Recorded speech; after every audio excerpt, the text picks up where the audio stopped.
오늘 말씀은 에스라 3장입니다. 에스라 3장. 성전 제사의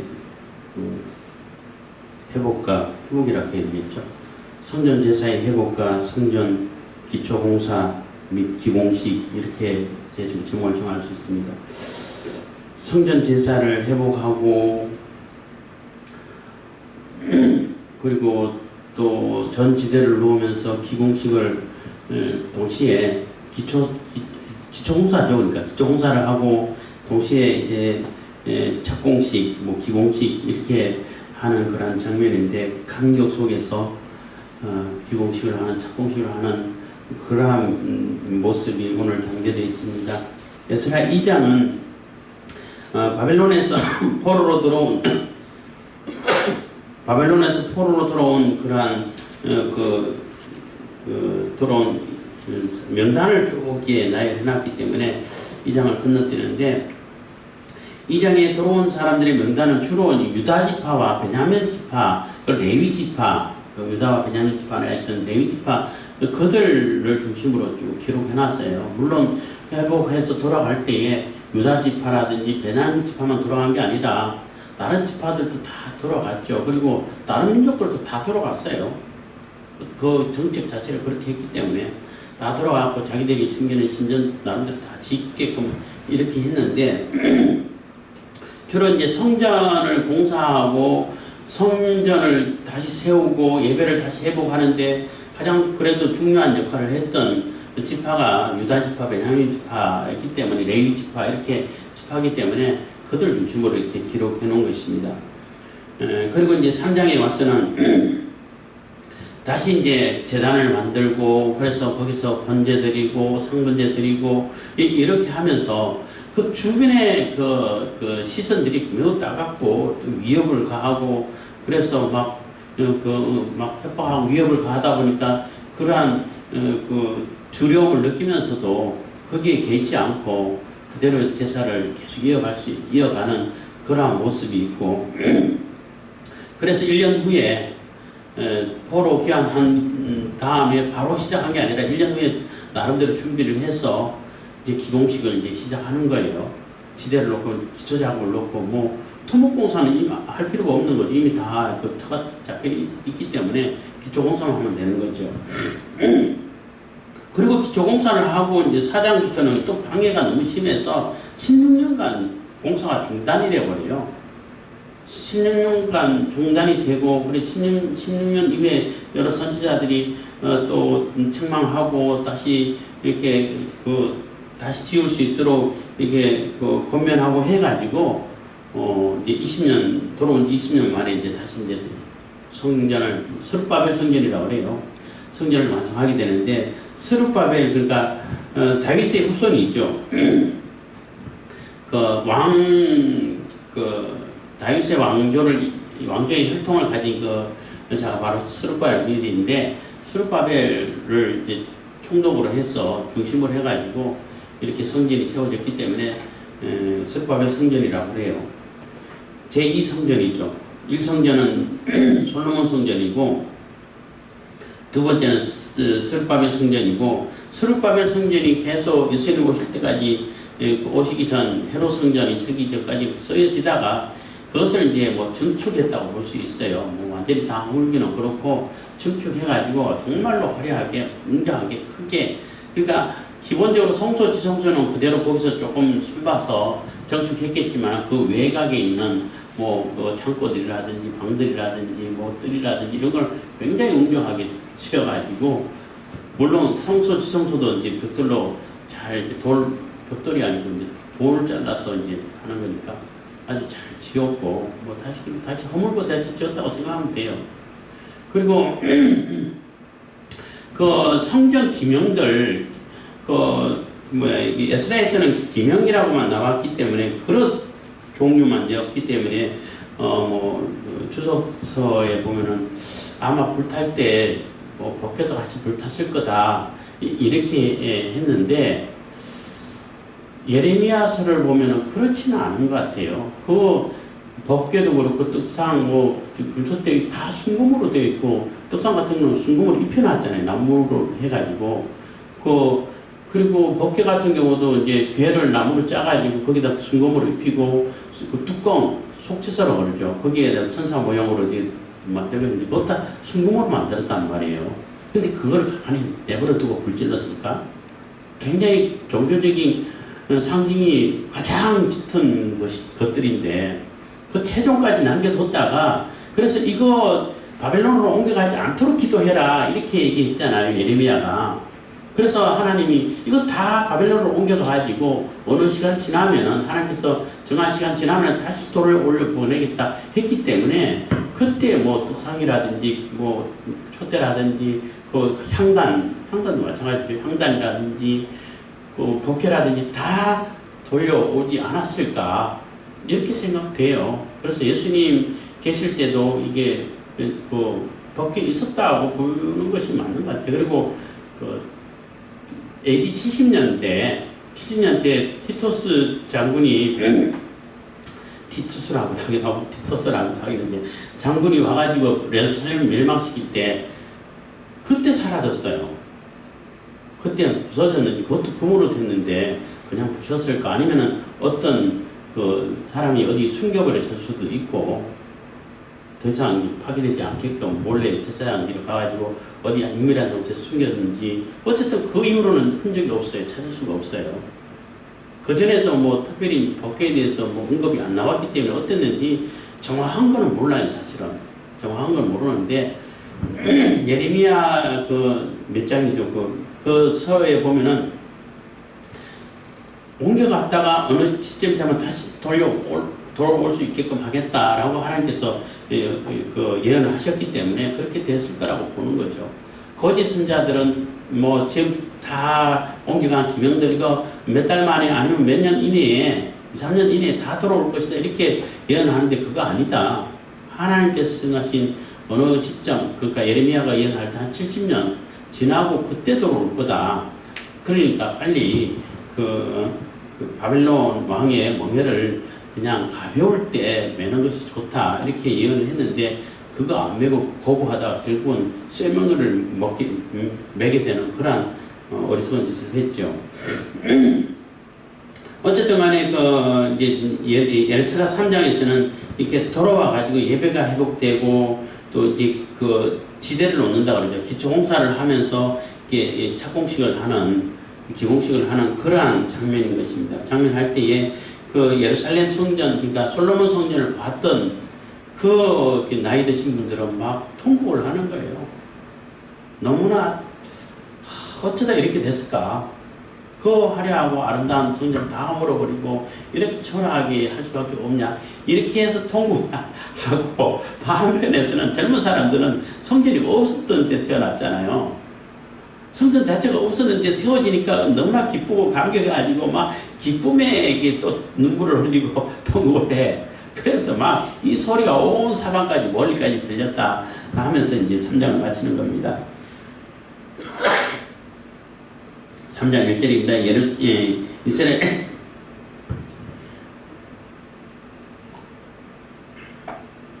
이스라엘 자손이 그 본성에 그하였더니 7월에 이르러 일제히 예루살렘에 모이니라. 그래서 그리고 7월이고 그 성전을 이렇게 지대를 놓고 시작하는 그 시점도 그 솔로몬 성전이 시작한 그 시점하고 그 일부러 맞춘 것 같기도 하고 그래요. 그 월에, 그 달에 시작했다고 이렇게 나와 있는 것입니다. 그거하고 같이 맞춘 거겠죠. 어쨌든 간에 1년 키웠다가 다 모여가지고 다시 시작하는 그런 모습입니다. 요사닥의 아들 예수아와 그 형제 제사장들과 살디엘의 아들 스룹바벨과 그 형제들이 다 일어나 이스라엘 하나님의 단을 만들고 하나님의 사람 모세의 율법에 기록한 대로 번제를 그 위에 드리라 할세. 그래서 일단은 제사를 먼저 드리는 것이 중요하기 때문에 번제단을 그러니까 세워서 거기서 번제를 드리게 되는 겁니다. 아직 성전 그러니까 성소라든지 지성소는 아직 기초 공사도 못하고 있는 거예요. 그러니까 번제단만 세워가지고 그게 번제 드리는 그러니까 번제가 예배죠. 예배 드리고 제사를 정상적으로 할 수 있도록 이제 임시로 뭐 임시가 아니라 이제 번제단을 먼저 만든 거죠. 그래서 번제를 계속 드리는 그러니까 규례대로 번제 드리는 그런 일을 시작했다는 거예요. 3절 우리가 열국 백성을 두려워하여 단을 그 터에 세우고 그 위에 조석으로 여호와께 번제 드리며 해서 우리가 열국 백성을 두려워하여 한 얘기는 열국 백성의 위협이 있는 가운데도 이렇게 일을 하신대요. 그들이 두려워가지고 아무것도 못하고 하는 게 아니라 막 협박하고 못하게 방해하고 이렇게 위협을 하는 가운데도 거기에 너무 이렇게 막 휩쓸려가지고 해야 될 거 못하고 그러지 않고 그러한 위협이 있는 가운데도 이렇게 계속 예배를 드리고 제사를 했다는 거예요. 그 터 위에, 그 터는 이제 번제단 터죠. 세우고 그 위에 조석으로 여호와께 번제 드리며 4절 기록된 규례대로 초막절을 지켜 번제를 매일 정수대로 날마다 드리고 그 후에 항상 드리는 번제와 초하루와 여호와의 모든 거룩한 절기의 번제와 사람이 여호와께 즐거이 드리는 예물을 드리되 그래서 그게 하나님께 드려야 할 번제를 늘 드리고 또 하나님께서 사람들이 하나님께 기쁘게 즐겁게 즐거운 마음으로 기쁜 마음으로 드리는 예물도 다 드리게끔 했다는 거예요. 이제는 그러니까 하나님께 제사가 정상적으로 다시 시작됐다는 거죠. 70년간 멈춰 있다가 그냥 뭐 폐허처럼 남겨 있다가 이게 다시 돌아와가지고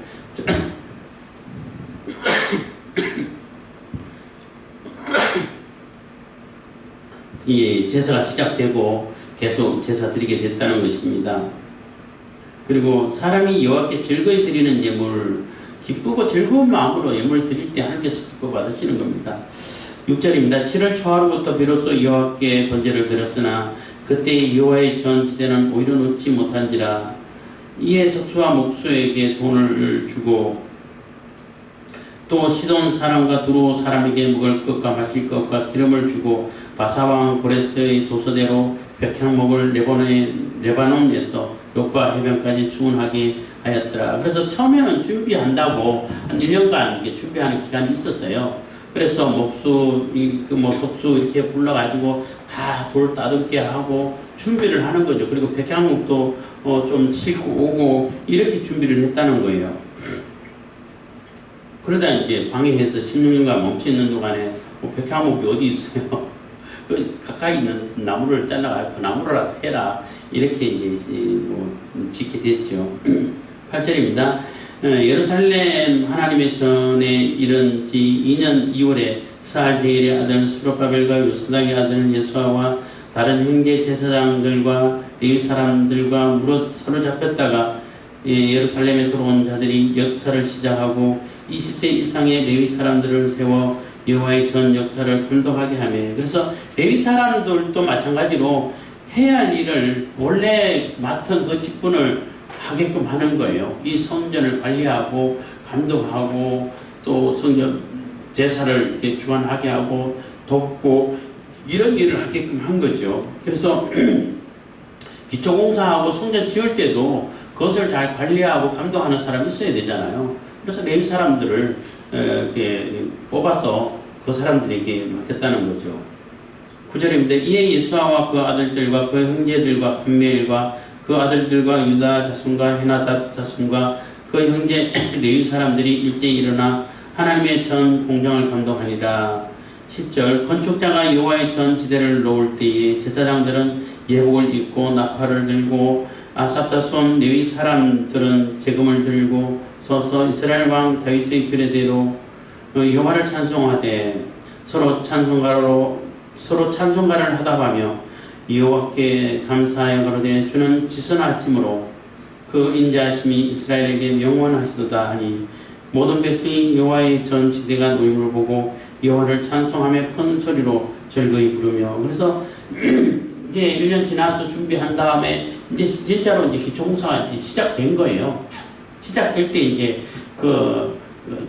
뭐 기공식이라고 그러죠. 다 뭐 우리나라도 그렇고 건물을 지을 때 다 이렇게 기공식을 하고 다 이렇게 뭐 테이프 끊고 뭐 이렇게 시작하잖아요. 그것처럼 그럼 요즘 하는 뭐 세상에서 하는 것이고 하나님 성전을 짓기 위해 가지고 준비하고 제사장들 찬양대 제사장들 다 모아서 같이 찬양하고 예배드리고 그리고 기쁘고 감사하고 이런 가운데서 이제 기공식이 시작되는 거예요. 그래대로 하는데 그래서 뭐 얼마나 감격스럽겠어요. 7,000년 동안 뭐 나라를 잃고 뭐 고향에도 못 가고 완전히 예루살렘 폐허처럼 뭐 그렇다 해가지고 7년 동안 사람 안 산 건 아닌 것 같아요. 뭘 그 사람 살고 또 예루살렘 성벽도 어느 정도 이렇게 뭐 다시 이제 보수되었다가 또 어느 시점에 또 이렇게 또 허물어지기도 하고 그 허물어진 모습 그대로 내버려 둬가지고 또 느헤미야가 그것 보고 통곡하고 빨리 내가 가서 지어야 됩니다 하고 허락 맡아가지고 하고 이런 과정들이 물론 있었죠. 있었지만 그 성전이 세워지지 않았기 때문에 성전 제사도 없었고 그래서 이제 회당이 발달되게 돼 있고 그래서 가서 회당에 모여서 하나님의 말씀 읽고 그 말씀을 이렇게 묵상하고 그 말씀을 또 해석하고 설교죠. 그러니까 요즘 말하면 해가지고 적용 어떻게 그 말씀을 지켜갈 것인가 이렇게 이제 예배가 그때부터 발달했다고 보시면 돼요. 왜냐하면 예루살렘 성전이 해파돼가지고 그 성전 제사를 못하게 되니까 그래도 말씀을 배워야 되고 하나님의 사상을 배워야 되기 때문에 그 말씀이 어떠한 것인지 알아야 되기 때문에 그래서 각지에 다 터져가지고 거기서 이제 회당을 이렇게 조직해서 하지 않았을까 이렇게 생각하게 되는 겁니다.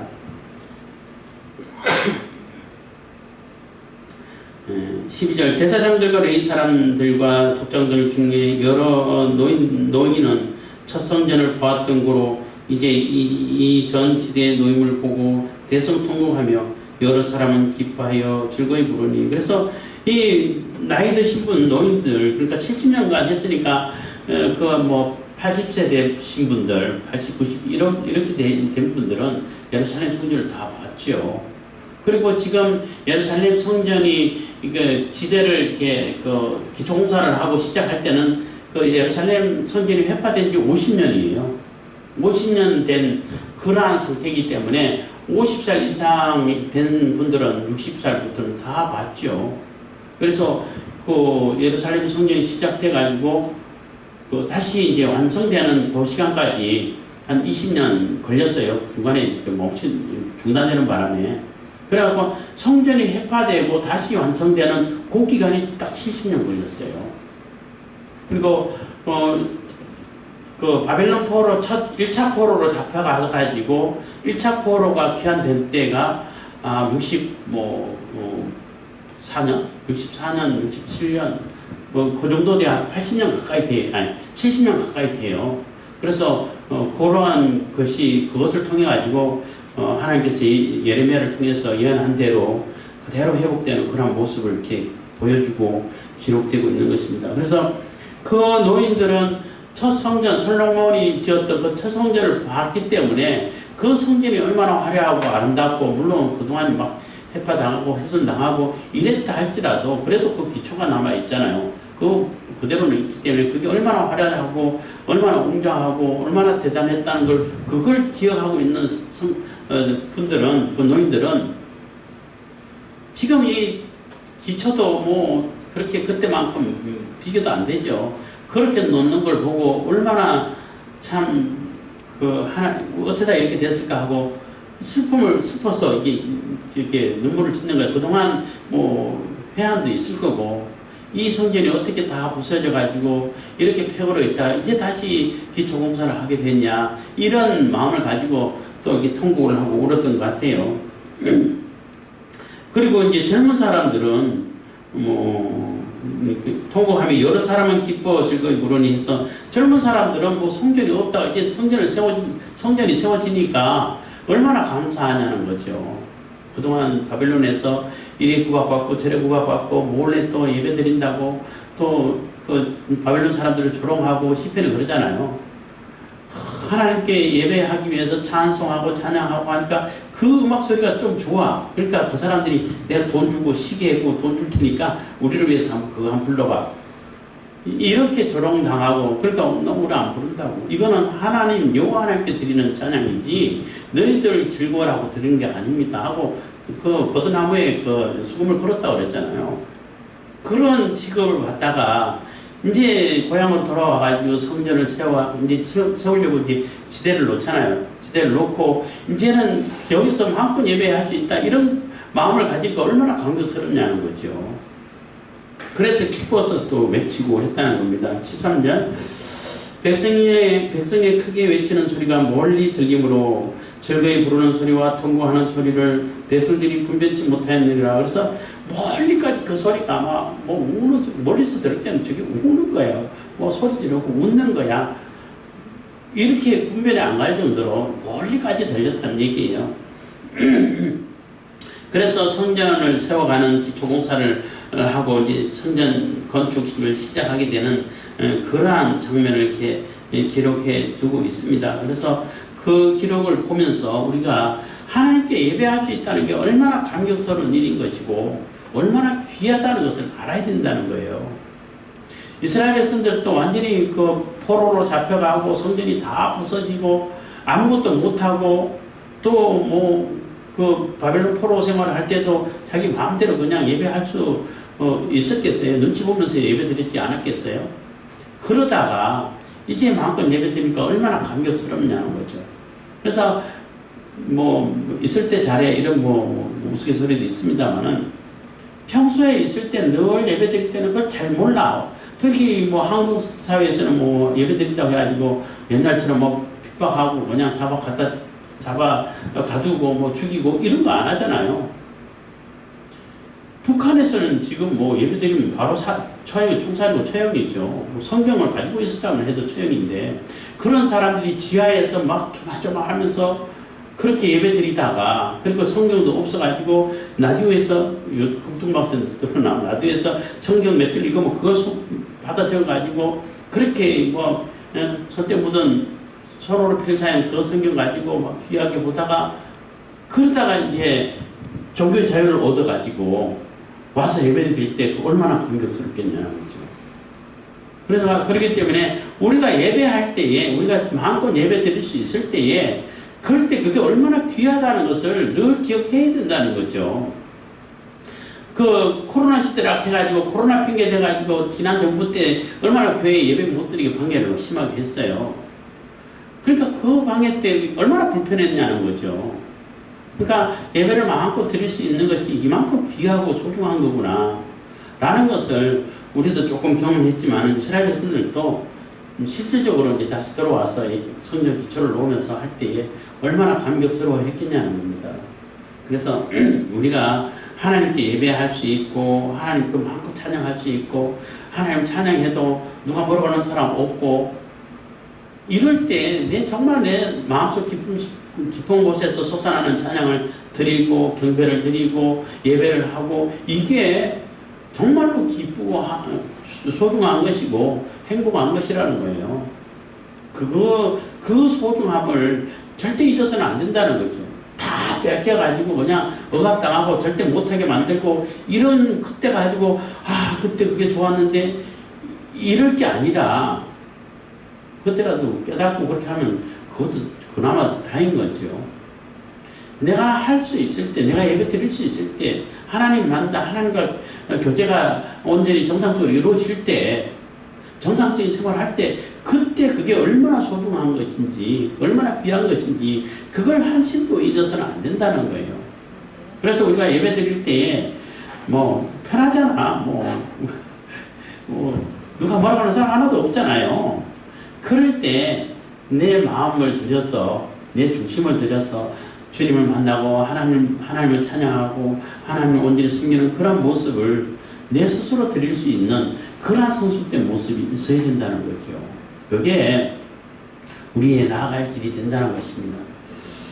그래서 우리가 주님 앞에 예배드릴 수 있는 그러한 기회가 있을 때, 그러한 시간이 주어졌을 때 우리가 정말로 하나님께 마음을 다해서 마음과 힘과 정성과 신명을 다해서 중심을 다해서 드리는 예배 드리고 그 예배의 감격을 하나님과 교제하는 하나님과 교통하는 그 감격을 늘 누리면서 살 수 있는 그러한 저와 여러분들 다 되길 바라겠습니다.